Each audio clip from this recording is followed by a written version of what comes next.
Okay, so like I was saying, this is one of my favorite sections of the whole trigonometry unit because we got to see how trigonometry is applicable to everyday life. Now, I already told you in previous classes that we can't escape waves. Waves are everywhere. We have waves coming and colliding in our bodies in so many different ways. My voice that you hear is just sound waves rattling against your eardrum.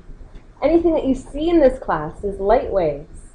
You have millions of particles colliding with your body in the form of muons and neutrinos, and all radiation, all comes in the form of waves. But that's not the only place that we see sine and cosine. Sine and cosine appears whenever you see a right triangle, or any triangle. You can use sine and cosine to find the lengths of the sides. Anytime that you see a wave shape, or anything that repeats, like a heart rate, or where else do you see wave shapes? Water waves, ocean waves, roller coasters. Anywhere that you see this sort of wave shape, you can approximate it with a sine or cosine. Anything that has a period that repeats. So examples of this harmonic motion are things like pendulums that go back and forth, objects that are suspended from a spring that bounce up and down, and anything that's circular. The motion of a Ferris wheel can be modeled with a sine. Just like we saw with the unit circle. When you're going around the unit circle, that's the same as like creating this wave. The sine value is just the height around the unit circle. You can do this with the amount of daylight that you have during the year.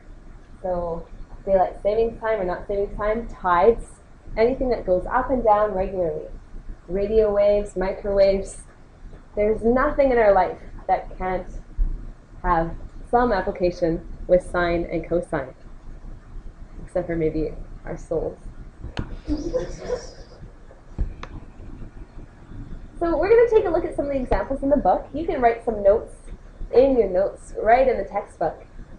And I'm going to give you just a few examples and then leave the teaching up to you. So we're going to spend the next 3 sections on this part. And you're going to be doing a group project related to this section where you get to teach how to do the various types of word problems. Because, as I've learned in my own experience, when there's something really hard, there's no better way to learn it than to have to explain it to someone else. If you're able to explain it to the class, then that means you're going to know it really well. So the first type of example is when they give us the equation at the beginning. And this is quite simple because you can just plug it into your graphing calculator and see what it looks like and then answer the questions from there. But when you do it, you're going to have to come up with the equation by yourself. Okay, so this is an example of a weight being attached to a string. So we've got some sort of like spring and then some weight attached to it. And if you grab your hand and pull down on the weight to here, so we're just going to take that string and we're going to stretch it out and then let it go, and it's going to start bouncing up and down.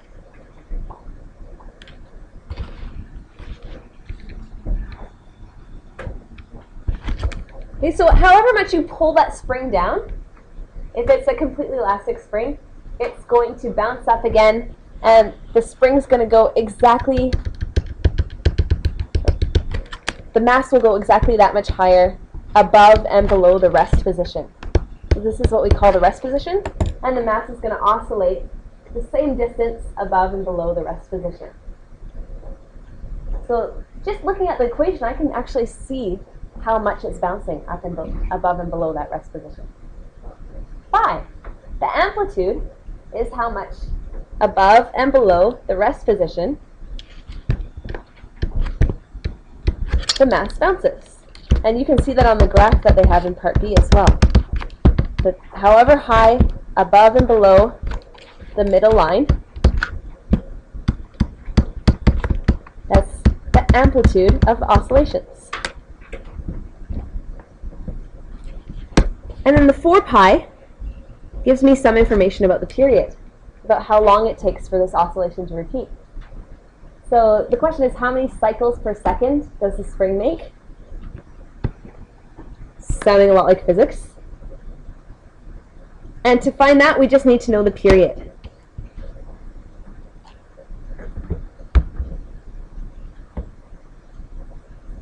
Okay, so seconds per cycle is known as the period. Cycles per second is known as the frequency.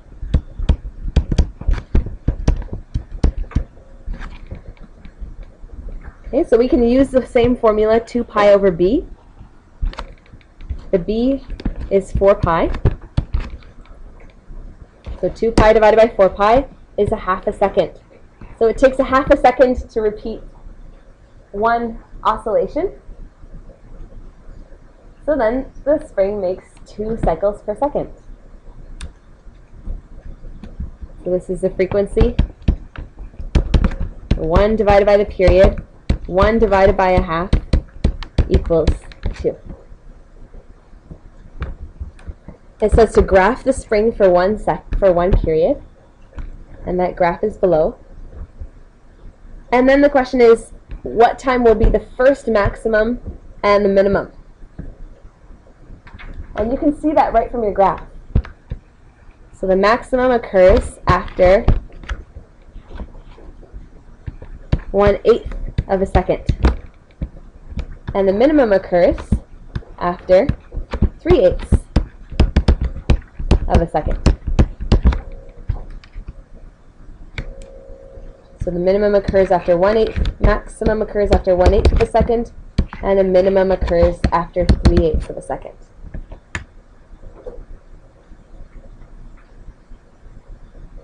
Okay, so there's so many physics applications to sine and cosine waves. First of all, the mass on a spring. Second of all, a voltage in a circuit. But electricity is so fun. Have you used those oscilloscopes before? No, Oh man, you get these oscilloscopes and they have these really cool square waves.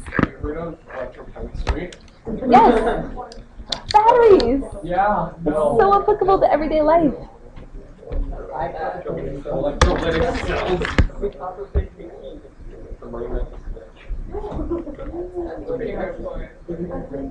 So in this example, you're asked to find an equation given some information.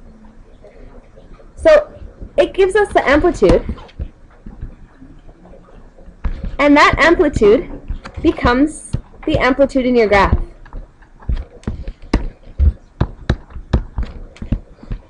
I'll use the same color scheme throughout.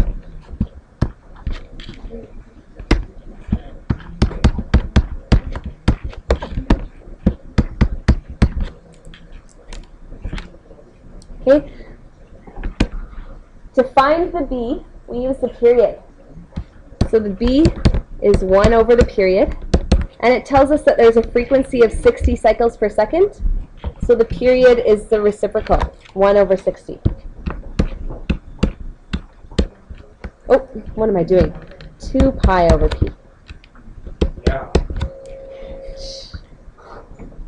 So 2 pi divided by 1/60th is 2 pi times 60 over 1, or 120 pi. So instead of b, I put 120 pi, and they use the letter t instead of x, because t represents time. Okay, so you could also write this as 220 cosine 120 pi x. And you don't need any c value here. No phase shift. But now you could put in a second voltage that has a phase shift and see what happens when you put those two voltages together. And they cancel each other out, or they add to each other. So the third example is a business application. Sometimes in businesses, sales go up and down depending on the season. They have high season and low season if you're working in the hotels. Same thing if you're trying to buy flights. High season, low season. So you can approximate even your business sales using a sine or a cosine graph.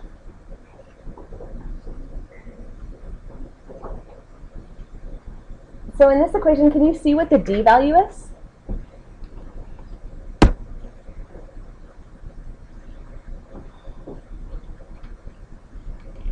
is take a look at that equation. If I have this in the form a cos bx minus c plus d, which one is d? Okay, it's the 760. Okay, and that's your middle line of the graph. So your d is always at the middle, and you can kind of think of that as your average sales.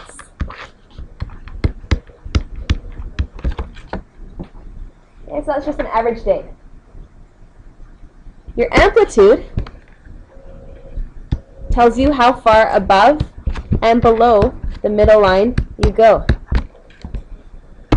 So your best sales are going to be 480 above 760, and your worst sales are going to be 480 below 760.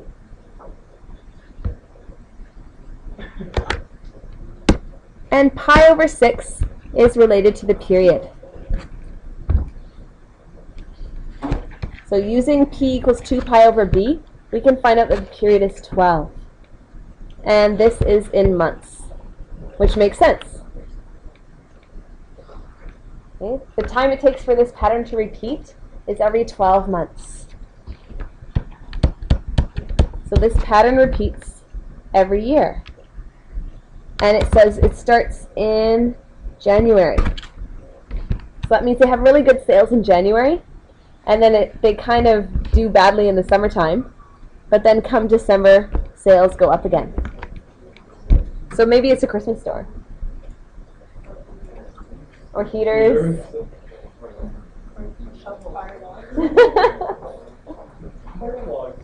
Okay, so given the equation, it's quite easy to graph, but finding the window can be hard.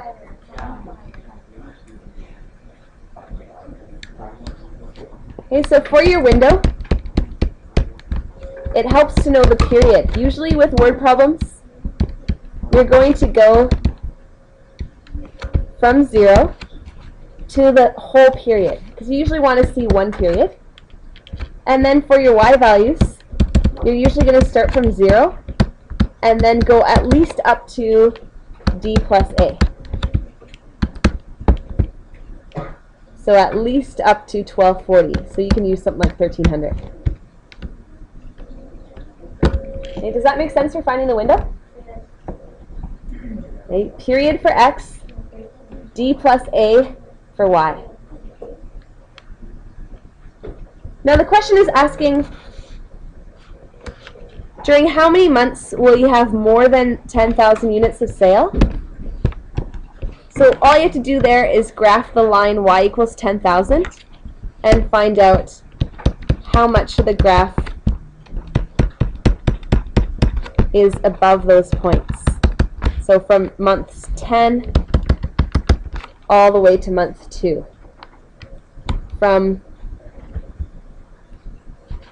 This represents November, December, and January.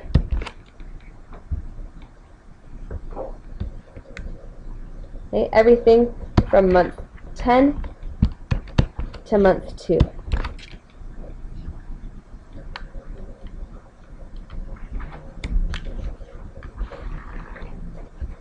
Are there any questions? So now this is going to be your task. I'm going to give you a problem like example number 4. And example number 4 is different because they don't give you the equation. You have to be able to find the equation yourself. Okay, so maybe I'll give you your assignment sheet. Let me pause this for a second.